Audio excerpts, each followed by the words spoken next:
संघ ने आदेश दिया है कि संघ का जो विस्तृत कॉन्सेप्ट है मैं बताऊं। वैसे तो रोजाना यहाँ संघ का कॉन्सेप्ट बताया जाता है। आज विशेष रूप से जो दिवस रखा गया है, समर संघ में काम कैसे होता है और संघ के नियम कैसे बनते हैं, कैसे चलते हैं, ये सारी व्यवस्था संघ की किस प्रकार से चलती है, उसके बारे में मैं आज यहाँ सभी उपस्थित इस आज की जूम मीटिंग में उन सबको थोड़ा सा अवगत कराऊंगा। सबसे पहले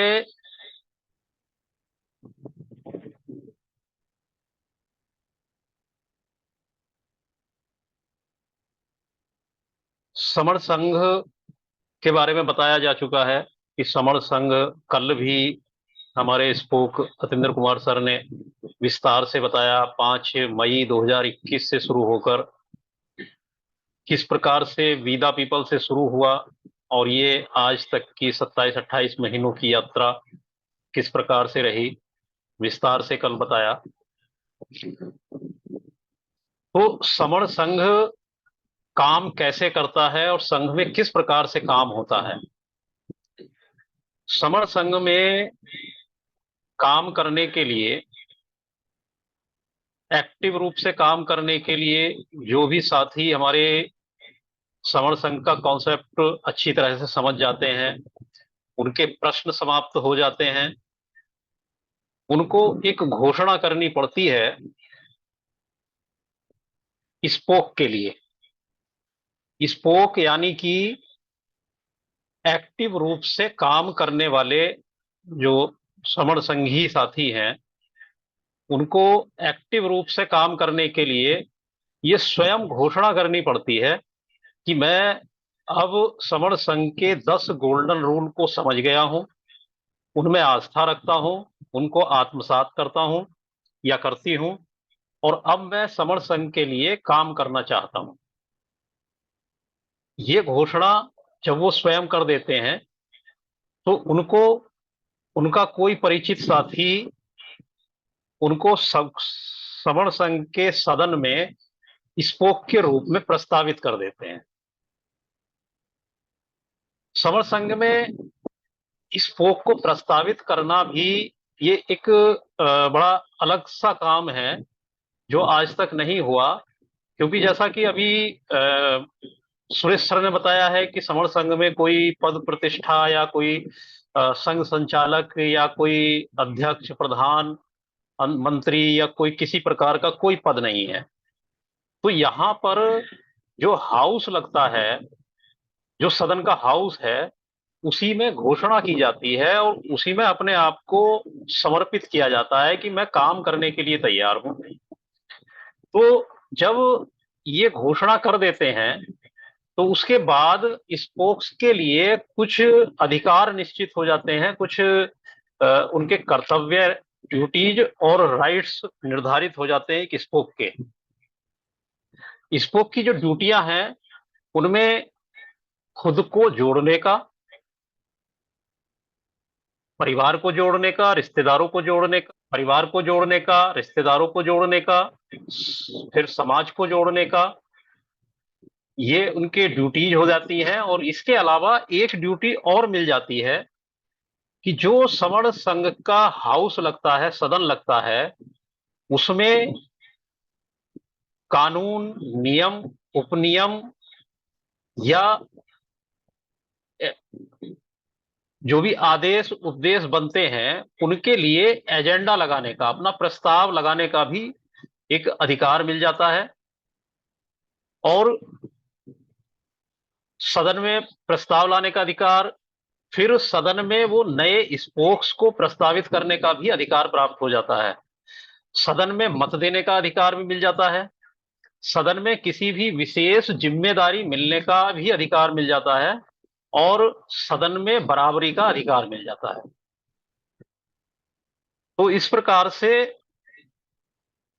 जो स्पोक्स हैं उनकी ड्यूटीज और जो राइट्स हैं ये उनको प्राप्त हो जाते हैं।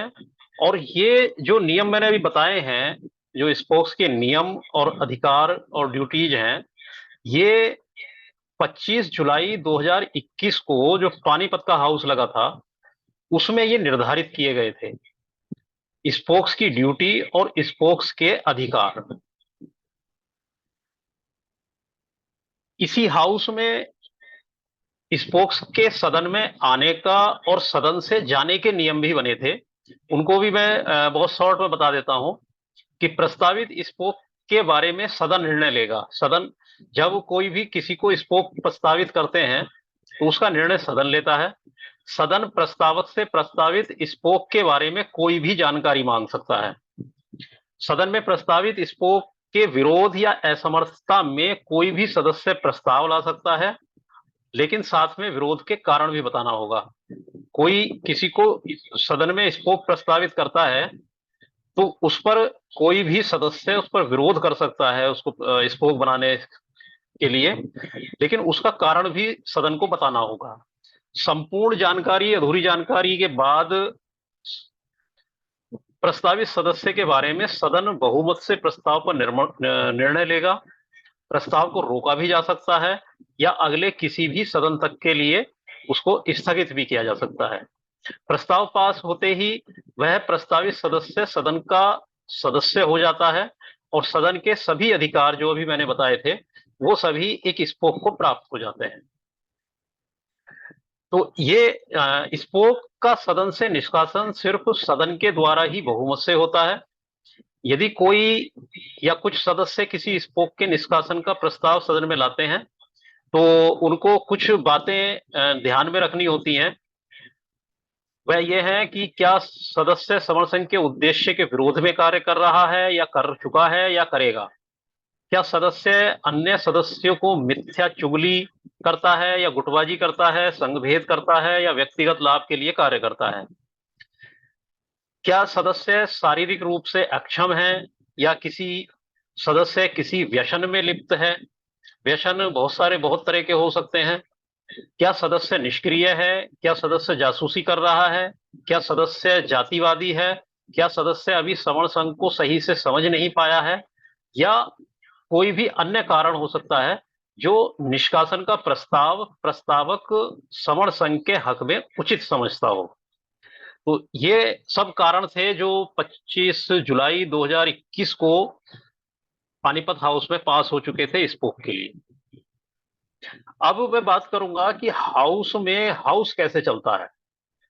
हाउस में जो हमारे समर संघ के जितने भी स्पोक हैं वो सभी सदन में हिस्सा ले सकते हैं, सदन में अपनी बात कह सकते हैं और उस सदन का के सदस्य होते हैं, बाय डिफॉल्ट सदस्य होते हैं।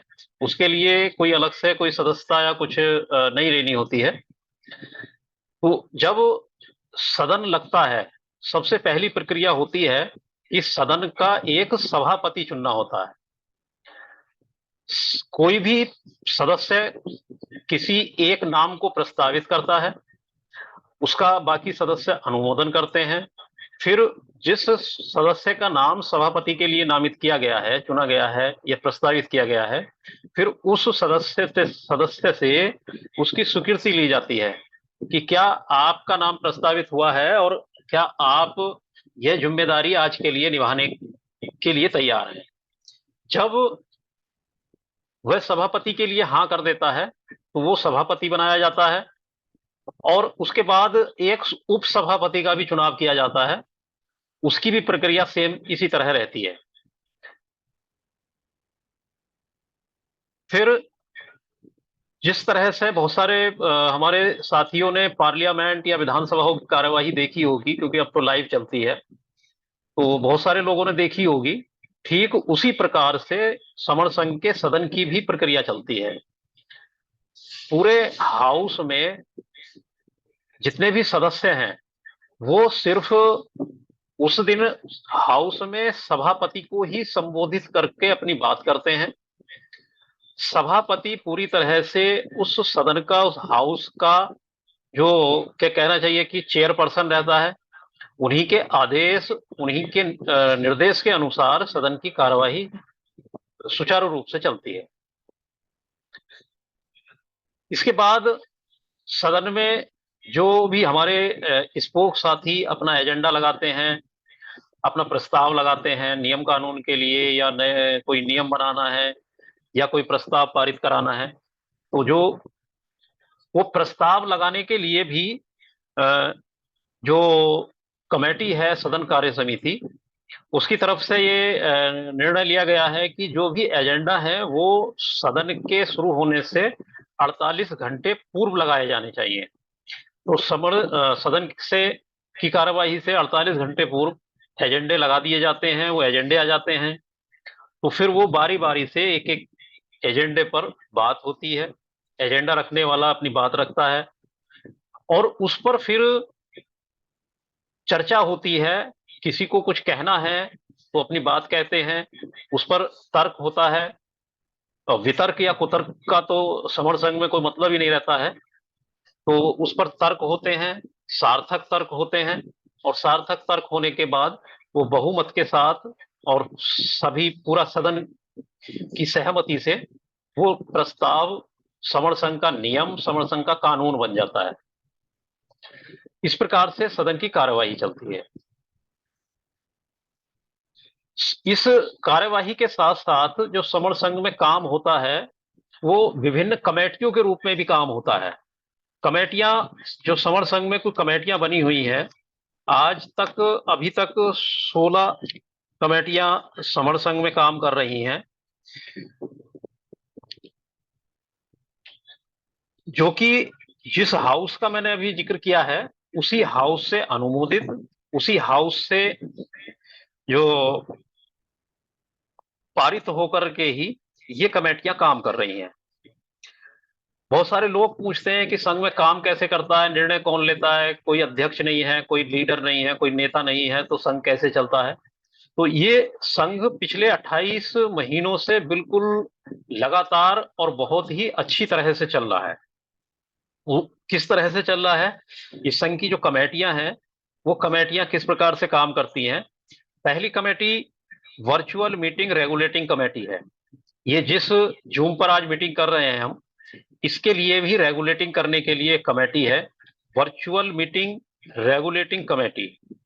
इसके जो उपठाक हैं समण एसपी परिहार सर हैं, और इस कमेटी का कार्य है कि जितनी भी वर्चुअल मीटिंग होती हैं उनका संचालन करना, उनकी ड्यूटी लगाना, आज कौन यहाँ पर एंकरिंग करेगा, कौन यहाँ पर कॉन्सेप्ट बताएगा। जैसे कि मैं आज बता रहा हूं, तो ये उसी कमेटी ने मेरी ड्यूटी लगाई आज कि आज यहाँ पर मुझे बताना है।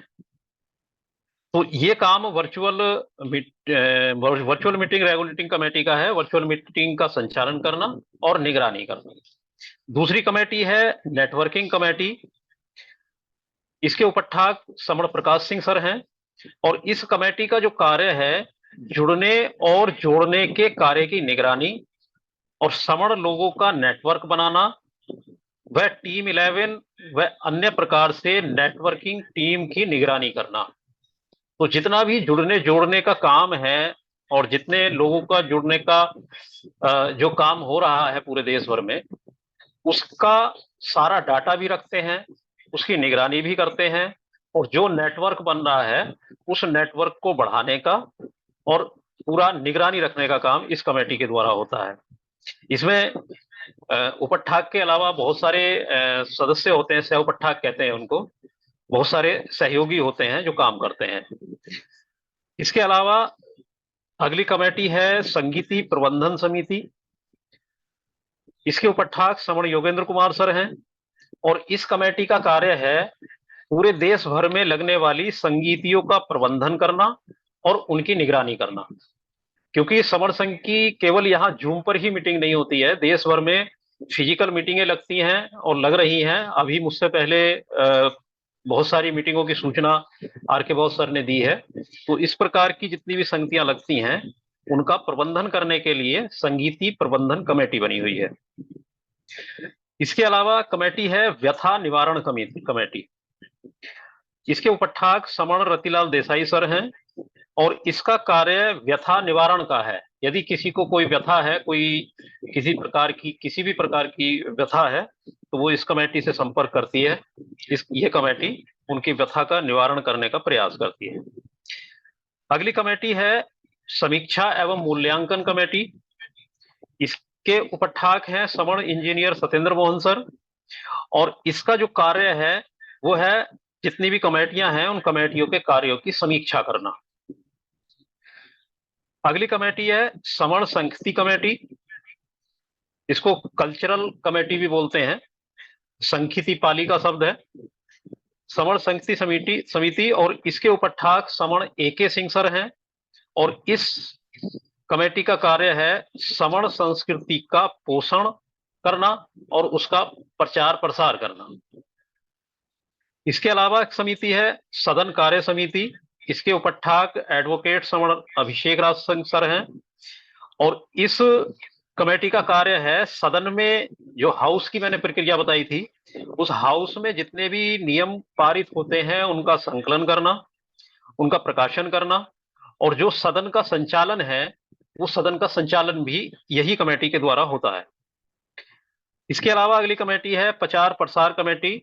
इसके उपठाक हैं समण doctor JP Singh Ambedkar sir और इसका कार्य है समण संघ और उसकी जितनी भी गतिविधियां हैं उनका उचित प्रकार से प्रचार प्रसार करना।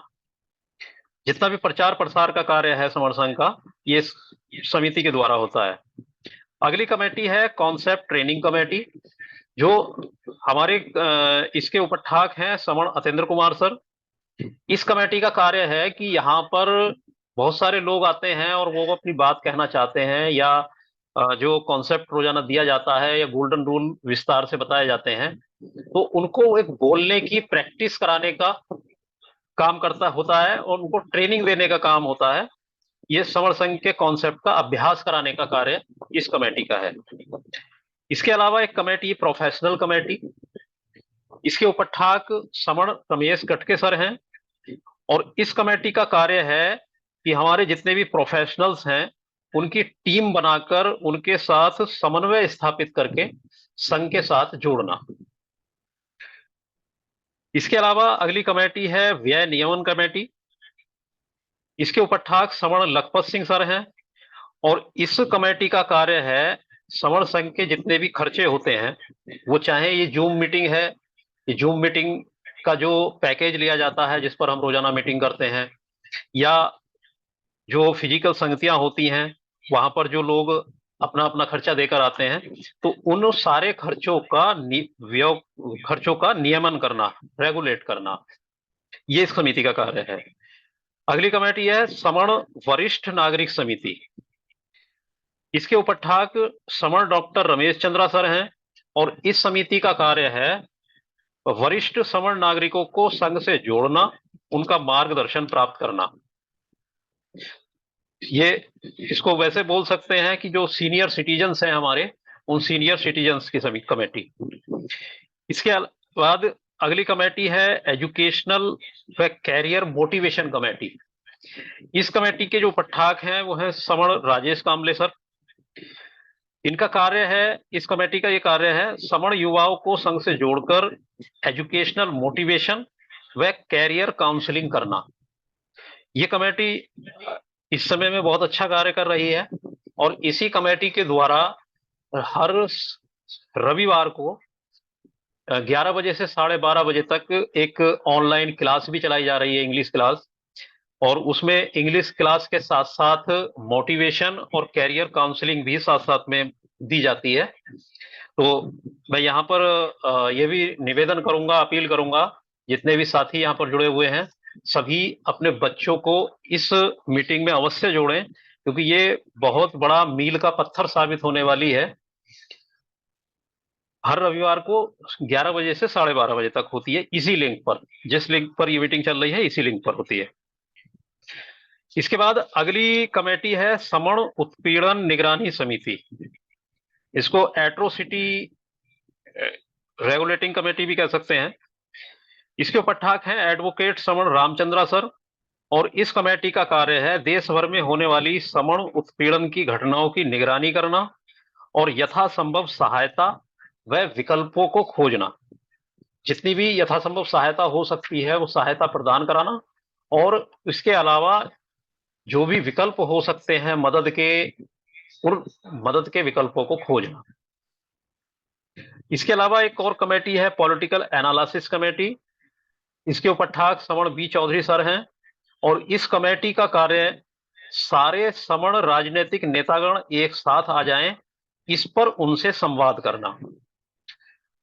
इसके अलावा जो अंतिम कमेटी है समण सेवा केंद्र निगरानी समिति, उसका उपाध्यक्ष मैं खुद हूं, और इस समिति का कार्य समण सेवा केंद्रों के संचालन की निगरानी करना। तो ये जो 16 कमेटियां हैं, और इन हर कमेटी में बाकी बहुत बहुत सारे, किसी में 100 किसी में 100 से ज्यादा, किसी में 4-5, या किसी में दर्जन भर या 2 दर्जन, अलग अलग संख्याओं में इन कमेटियों में जो स्पोक हैं वो स्पोक सह उपाध्यक्ष के रूप में, या कह सकते हैं कि सदस्य के रूप में काम कर रहे हैं, जो दिन रात लगातार जो ये कार्य हैं इन कार्यों को लगातार कर रहे हैं। बहुत सारे साथियों को हमारे ये शंका हो जाती है कि ये रोजाना यहाँ 8 बजे से 11 बजे तक जूम पर मीटिंग करते हैं, तो केवल इस मीटिंग से क्या हो पाएगा। तो उनके लिए बता दूं, ये जितनी भी कमेटियां हैं इन कमेटियों के द्वारा दिन रात वो इतनी मेहनत से काम कर रहे हैं, ये कमेटियां काम कर रही हैं, और रोजाना लगातार काम हो रहा है, जमीनी स्तर पर काम हो रहा है और फिजिकल रूप से काम हो रहा है। तो इस प्रकार से ये कमेटी काम करती हैं, और इसी प्रकार से संघ में काम होता है। इसके अलावा कुछ कुछ नियम, जो हमारे नियम बने हैं वो शॉर्ट में बता देता हूं। जो अभी तक सवर्ण संघ से नियम पास हुए हैं, पारित हुए हैं, उनमें जैसे कि सवर्ण संघ में जो पुरुष हैं, पुरुषों को सर कहने का और महिलाओं को बहन जी कहने का, ये सवर्ण संघ में नियम पारित हुआ है। ये हाउस से पारित हुआ है। तो यहां पर देखा होगा, चाहे उम्र में चाहे वो कितना छोटा है या बड़ा है, पुरुषों को, मेल को सर कहते हैं, और जो महिलाएं हैं उनको बहन जी कहकर ही संबोधन करते हैं। इसके अलावा 10 गोल्डन रूल हैं। 10 गोल्डन रूल रोजाना बताए जाते हैं और प्रकाशित हैं, मैं उसमें नहीं जाना चाहता कि जो 10 गोल्डन रूल हैं। इसके अलावा अभी हमारी एक डायरी आई है, जो स्पोक डायरी है, उसमें बहुत सारे नियम और जो दैनिक क्रिया है, दिनचर्या जिसे कहते हैं, वो दिनचर्या हर समर संघी के लिए कितनी जरूरी है, और ये दिनचर्या में क्या क्या शामिल है वो भी मैं बहुत शॉर्ट में आपको बता देता हूं। हर समर संघी को सुबह सवेरे सूरज निकलते ही उठना है।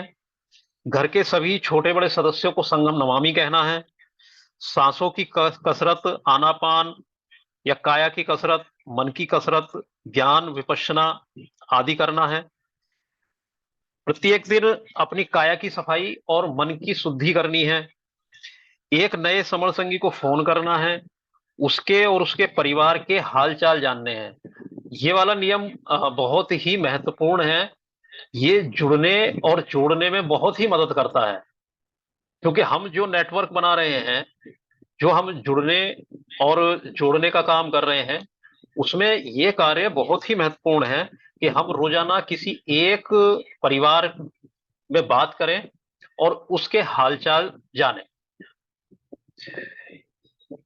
एक स्टिकर रोजाना चिपकाना है कहीं भी, जो हमारा वी का है या और बहुत सारे तरह के स्टिकर आए हुए हैं, बने हुए हैं, तो एक स्टिकर रोजाना अवश्य चिपकाना है कहीं पर।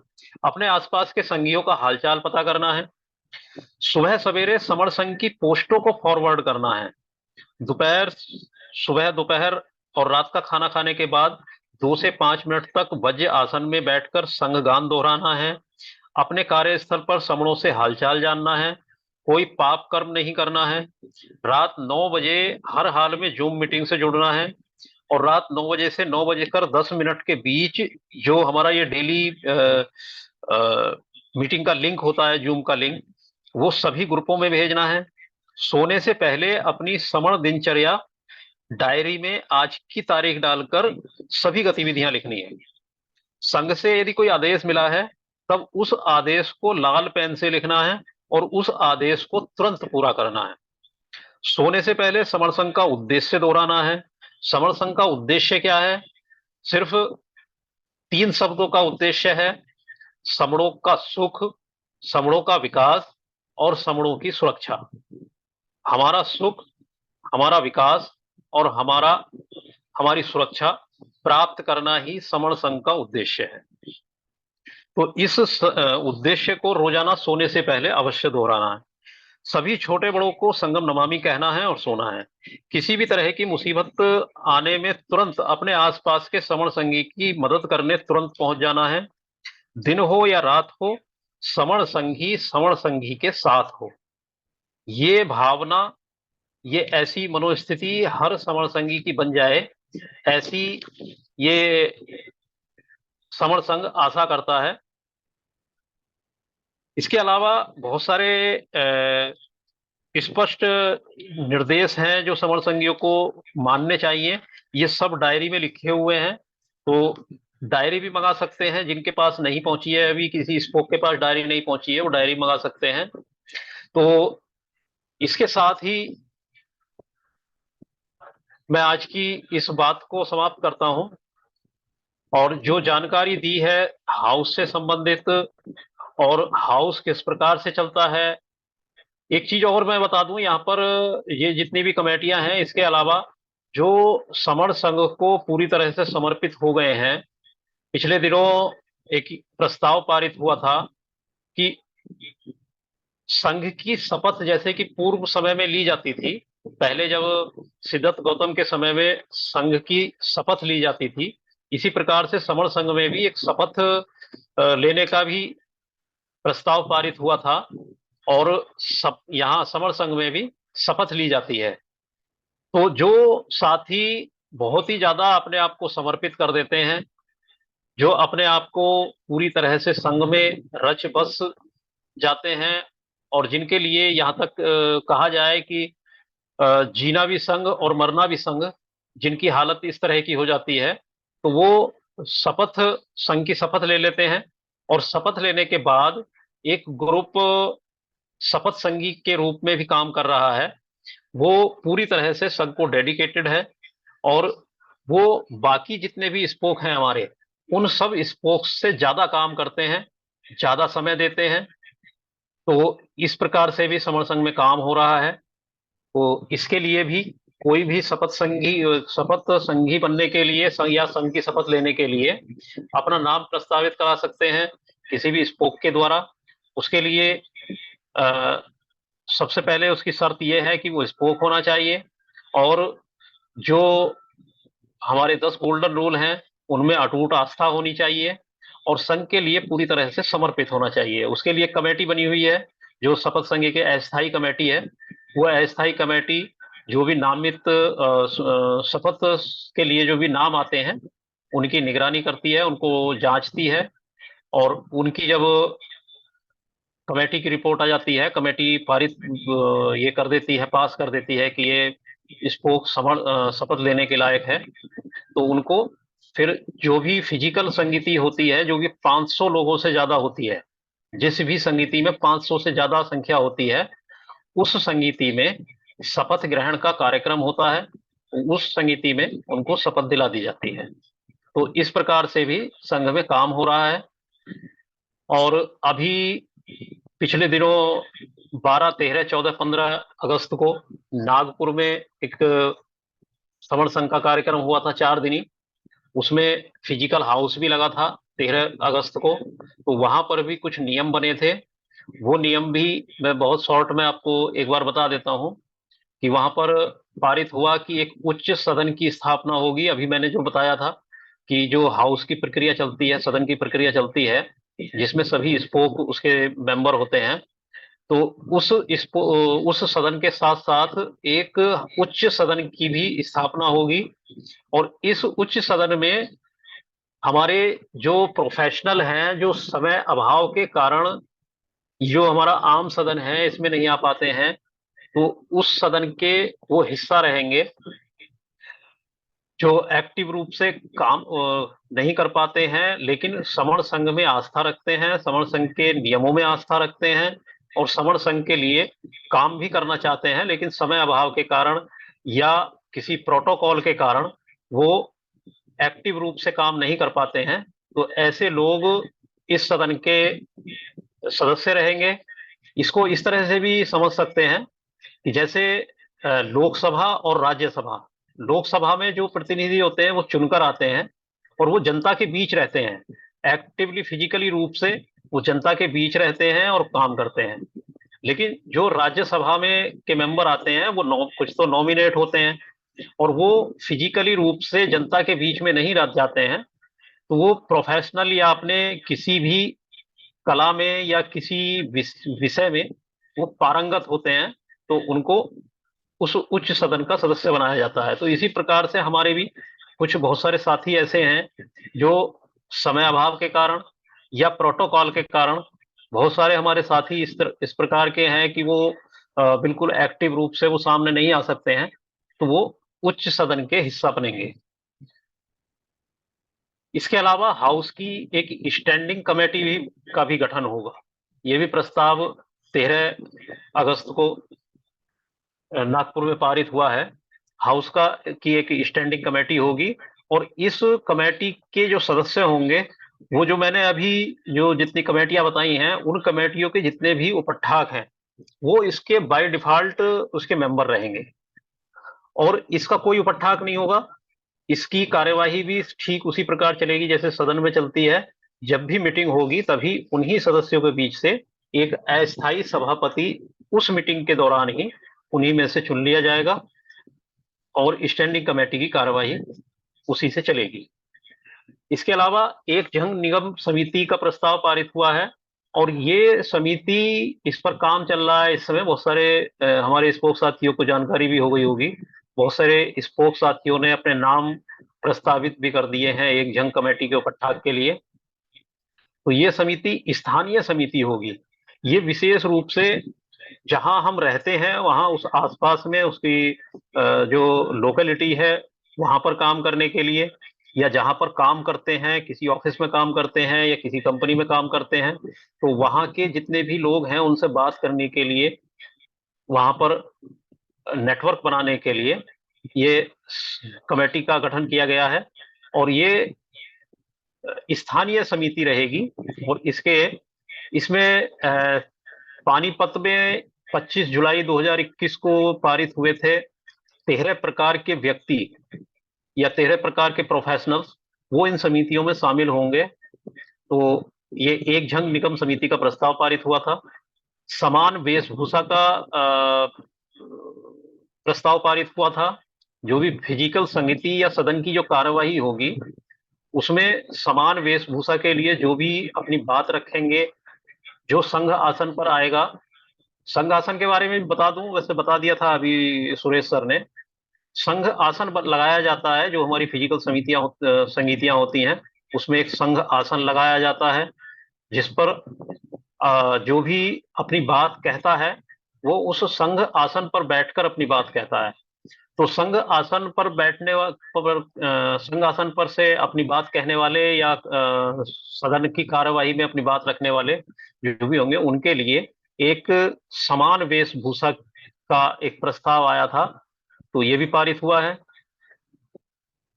इसके अलावा सदन में वोटिंग के प्रावधान पर भी एक प्रस्ताव आया, वो पारित हुआ था, जिसमें कि ये पारित हुआ है कि जो सदन का जो हमारा वर्चुअल हाउस लगता है, जो हर महीने लगता है, हर महीने की 1 तारीख को वर्चुअल हाउस लगता है, उसमें कभी भी वोटिंग नहीं कराई जाएगी। यदि कभी किसी प्रस्ताव पर वोटिंग की नौबत आ जाती है, हालांकि अभी तक जो समर संघ हाउस जितने भी लगे हैं हर महीने लगता है, पहले तो हर हफ्ते लगता था, उसके बाद फिर महीने में 2 हाउस लगने शुरू हुए और वर्तमान में अभी हर महीने एक हाउस लग रहा है। तो अभी तक कभी भी वोटिंग कराने की नौबत नहीं आई है, क्योंकि समर संघ में कोई विपक्ष तो है नहीं।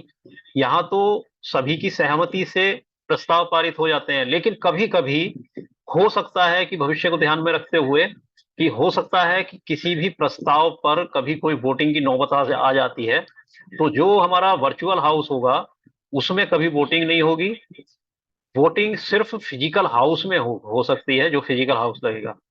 और फिजिकल हाउस में भी वोटिंग के नियम बनाए जाएंगे। वो नियम आगामी हाउसों में ये नियम बनकर आ जाएंगे कि फिजिकल हाउस में भी जो वोटिंग होगी वो किन नियमों के आधार पर होगी। इसके अलावा एक प्रस्ताव पारित हुआ कि समर संघ धार्मिक, रिलीजियस या मजहबी नहीं है। समर संघ केवल समर संघ का जो ढांचा रहेगा वो केवल सांघिक रहेगा। ये कभी भी न धार्मिक, रिलीजियस या मजहबी कभी भी नहीं होगा। इसके अलावा एक प्रस्ताव पारित हुआ कि समर संघ का जो सेंटर है उसका निर्माण नागपुर में किया जाएगा, क्योंकि नागपुर बाबा साहब की एक कर्म स्थली रही है, कर्मभूमि रही है, नागवंशियों की भूमि रही है, और हम समणों की जो है वो सेंटर प्लेस रहा है। तो ये प्रस्ताव पारित हुआ है कि समर संघ का जो मुख्य सेंटर होगा वो नागपुर में होगा, नागपुर से संचालित होगा। और इसका निर्माण नागपुर में समर संघी अपने अपने पैसे से निर्माण करेंगे, और उसको निर्माण करने के बाद संघ को इस्तेमाल करने के लिए देंगे, क्योंकि समर संघ खुद तो अपनी कोई प्रॉपर्टी बनाता नहीं है। तो समर संघी ऐसा कुछ बनाएंगे वहां पर, तो प्रस्ताव भी आएगा, विस्तृत प्रस्ताव। अपने पैसे से निर्माण करेंगे समर संघी और संघ को इस्तेमाल करने के लिए देंगे। इसके अलावा संघ की सुरक्षा, जो संघ की हमारी जो सिक्योरिटी है उसके लिए माइक्रोनेट और मैक्रोनेट के द्वारा द्वारा करने का एक प्रस्ताव पारित हुआ था। इसका जो पहला ये उसे एक झंग जो निगम समिति है उसी से जुड़ा हुआ है, और इसकी एक विस्तृत जो रिपोर्ट है और विस्तृत जो ढांचा तैयार करेंगे वो नेटवर्किंग कमेटी बहुत जल्दी तैयार करके हम सबके सामने रखेगी।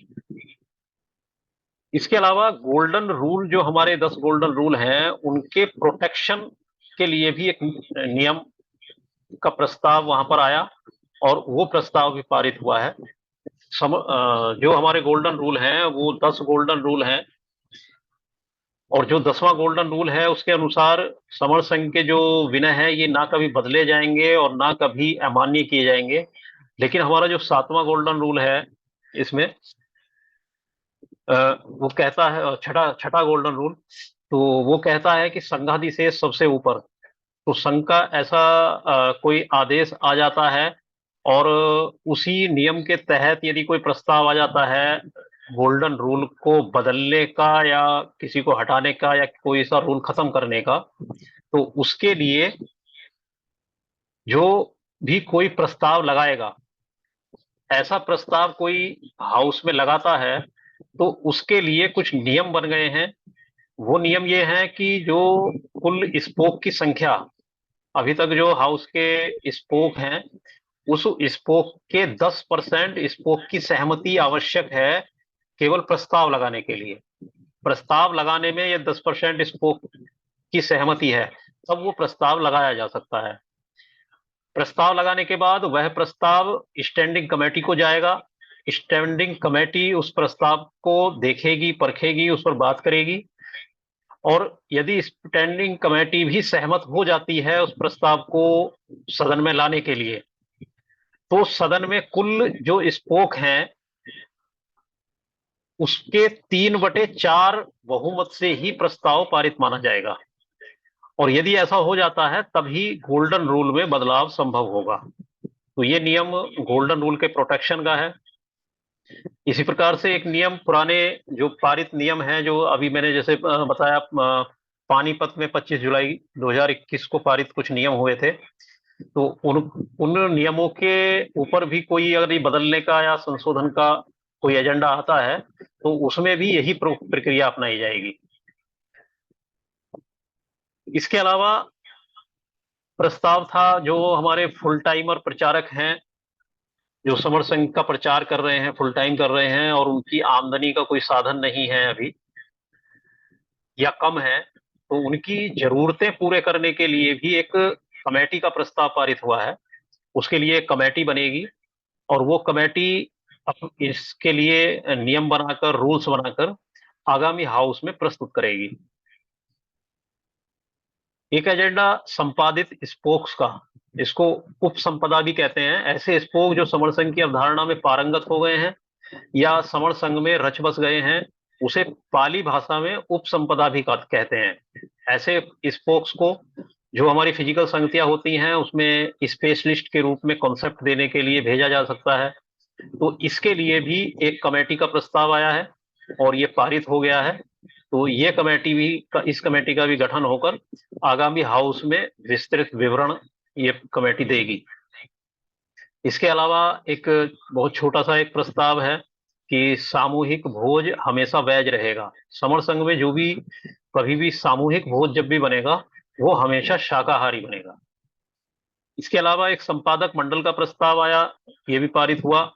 अभी हमारा डेल्टा प्लस अखबार है, समर संघ, समर ग्रंथ है, या समर साहित्य का जो भी अन्य आगामी प्रकाशन होगा, उसके लिए एक संपादक मंडल के गठन का प्रस्ताव पारित हुआ है।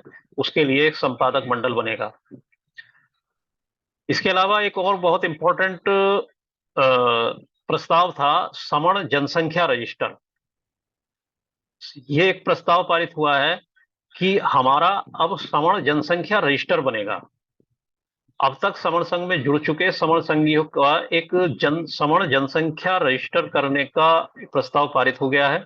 ये भी बहुत जल्दी इस पर काम शुरू हो जाएगा। एक और महत्वपूर्ण और बहुत ही खुशी वाला प्रस्ताव था, जो हमारा समण संघ का पुनः प्रवर्तन दिवस है। क्योंकि समण संघ प्राचीन है, पुरातन है, प्राकृतिक है, लेकिन अभी जो पुनः प्रवर्तन हुआ है समण संघ का, तो समण संघ का पुनः प्रवर्तन दिवस हर वर्ष 5 नवंबर को पूरी दुनिया में मनाया जाएगा। ये भी प्रस्ताव वहां पारित हो गया है। इसके अलावा समण प्रचारक की वेशभूषा, समण प्रचारक की वेशभूषा सफेद हो, सफेद वस्त्र हो, उसके सफेद थैला हो, आसन दंड हमेशा अपने साथ लेकर चलने का, इस तरह का प्रस्ताव भी पारित हुआ है। इसके अलावा इसी हाउस में एक आह्वान और किया गया है कि हर समण संघी साइकिल चलाना शुरू करे, साइकिल का प्रयोग शुरू करें। क्योंकि साइकिल के बहुत सारे फायदे हैं और एकता का एक प्रतीक भी है। साइकिल चलाने से जो 10, अभी अपने आसपास जो 8-10 किलोमीटर, 10-15 किलोमीटर तक का जो भी सफर है, वो साइकिल के द्वारा करें। उससे हमारी सेहत भी ठीक रहेगी और बजट भी नियंत्रित रहेगा। और इसके अलावा जो हम सरकार को भी एक बहुत बड़ी चुनौती दे पाएंगे, क्योंकि जो पेट्रोल या डीजल पर जितना रेवेन्यू जाता है गवर्नमेंट को, यदि हम समर संघियों ने थोड़ी थोड़ी साइकिल चलानी शुरू कर दी, तो उससे बहुत बड़ी क्रांति आ सकती है। ऐसा आह्वान भी वहां इस हाउस में किया गया था। इसके अलावा और छोटी छोटी और कई सारी बातें थी जो पारित हुई हैं वहां पर। बाकी सभी कमेटियों ने अपनी अपनी रिपोर्ट दी थी। तो इस प्रकार से समय काफी हो गया है, तो मैं अपनी बात को यहीं विराम देता हूं। ये बहुत सारी जानकारियां जो समर संघ के संबंध में जानकारियां थी, ये मैंने आप तक पहुंचाई हैं। यदि मेरे इस पूरे वक्तव्य में कहीं भी कोई त्रुटि या कोई मैंने गलत बात या किसी को ठेस लगी हो, तो उसके लिए मैं पूरे संघ से माफी चाहता हूं, क्षमा चाहता हूं। और समस्त इस समय जो संघ बैठा है ऑनलाइन, उस सबको नमन करता हूं, नमस्कार करता हूं। संगम नमामि, संगम नमामि, संगम नमामि। जय भीम, नमो बुद्धाय, जय संविधान।